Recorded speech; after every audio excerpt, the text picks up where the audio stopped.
La police. Oh, commandant Barry. Commandant, on va pas arrêter de chanter. Commandant Barry. Ah, mon Dieu. Quand il y a ça, vous là.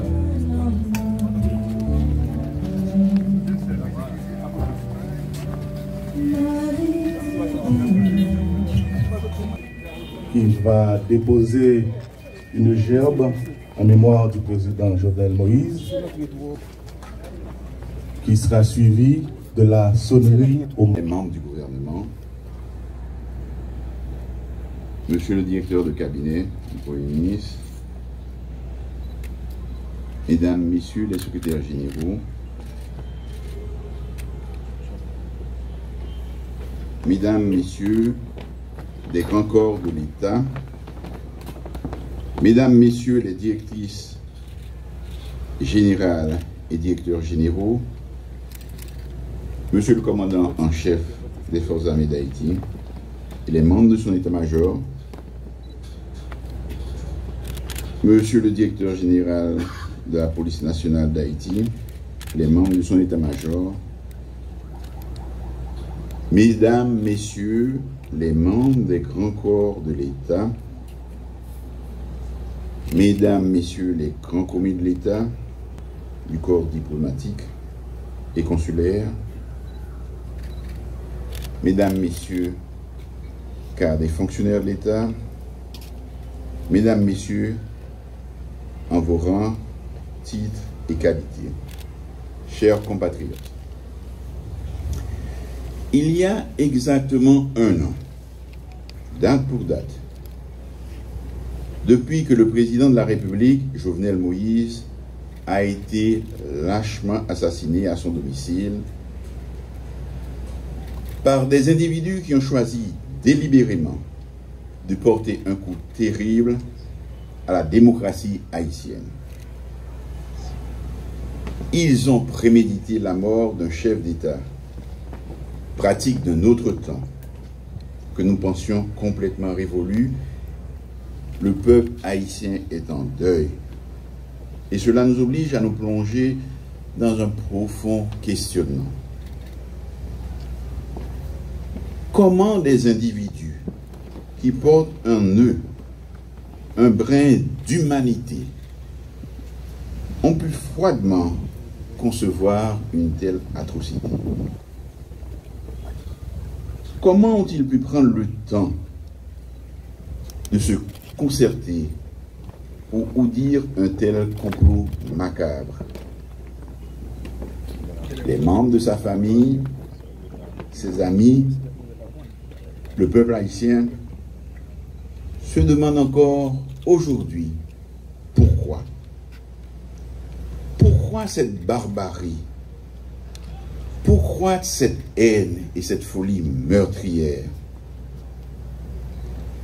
Un an plus tard, aujourd'hui, nous avons toujours du mal à réaliser cet épisode sanglant et barbare de notre histoire, qui, avec l'effet multiplicateur des médias sociaux, nous perturbe un peu plus et ajoute à nos doutes sur les possibilités de nous dépasser, d'être à la hauteur du grand rêve et des grands sacrifices qui nous ont valu le statut de nation. Ces dernières années, nous avons expérimenté la violence sous toutes ses formes et une banalisation de la vie. Une violence des mots et des intentions, ainsi que des passages à l'acte qui ont détruit et détruisent ce que nous avons de meilleur en nous, ébranlent les fondamentaux et relativisent ce qui pourtant n'est pas de l'ordre du périssable, ce sur quoi aucun doute ne devrait être permis, à savoir la fraternité, l'égalité entre citoyennes et citoyens. Et pourtant, les solutions pour gérer notre pays sont prévues dans le modèle même du gouvernement que nous avons choisi, la démocratie. Nous nous sommes fait mal, en toute conscience, alors qu'il suffirait que nous nous parlions, que nous discutions du meilleur pour tous, et surtout pour les femmes et les hommes qui habiteront ce pays après nous et qui jugeront cette fureur qui semble être devenue notre quotidien depuis plusieurs années. La famille du défunt, le peuple haïtien, la diaspora haïtienne ne pourront faire le deuil de cette perte tant que nous n'aurons pas fait la lumière sur ce qui s'est passé véritablement dans la nuit du 6 au 7 juillet 2021. Tant que nous n'aurons pas découvert la vérité, toute la vérité, tant que nous n'aurons pas amené devant les tribunaux compétents les auteurs et les commanditaires de ce crime odieux. C'est à sa famille et au peuple haïtien que justice sera rendue, que la justice aura déterminé qui sont les vrais responsables de l'assassinat du président. La paix est la plus fondamentale, celle des consciences, celle qui permet de se réveiller chaque matin, d'aller de l'avant, de se projeter dans l'avenir, ne sera possible qu'avec cela, pour les Haïtiens de l'intérieur, ceux de l'extérieur, et même pour ceux et celles qui ont une ascendance haïtienne. Je renouvelle ici, devant la nation, ma détermination à encourager sans relâche la poursuite de l'enquête jusqu'à son aboutissement. La justice haïtienne peut compter sur le soutien indéfectible du gouvernement. Malgré sa faiblesse, la justice doit continuer à faire le maximum pour traquer les coupables, les traduire devant leurs juges et leur infliger des peines exemplaires et dissuasives pour que plus jamais notre pays n'ait à revivre un pareil drame. Le président Jovenel Moïse n'était pas satisfait de ce qui se passait dans notre pays ni dans la société haïtienne.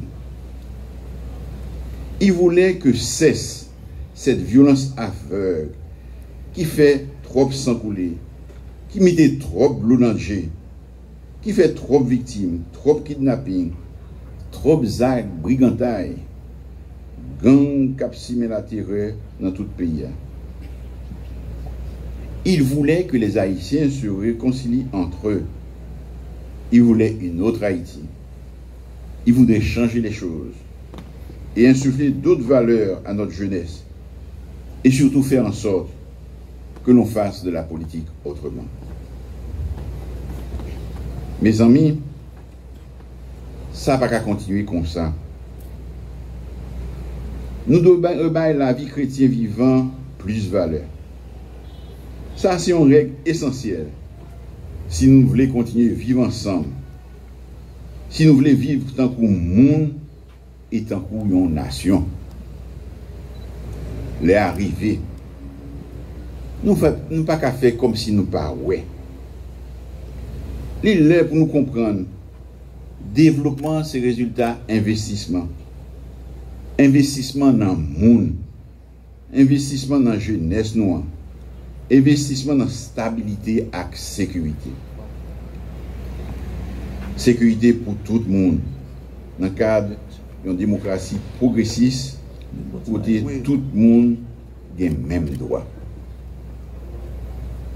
Moi, je ne vais pas regarder derrière, mais je dis nous que un peuple qui fait 1804, il est capable de choisir le chemin de développement. Il est capable de prendre responsabilité une fois encore devant l'histoire. C'est le choix ça qui est devant nous aujourd'hui.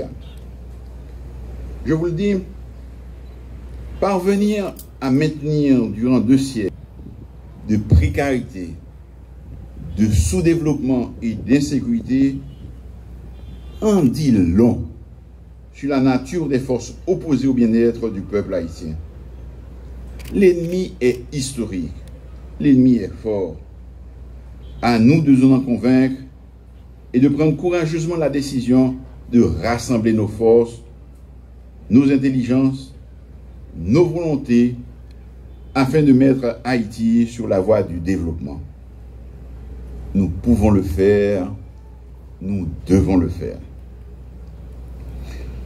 Je voudrais que la vision dont Jovenel Moïse m'a parlé en me nommant Premier ministre éclaire les nouvelles avenues sur lesquelles nous devons nous engager, nous et notre pays. C'est chemin tête ensemble, c'est chemin dialogue,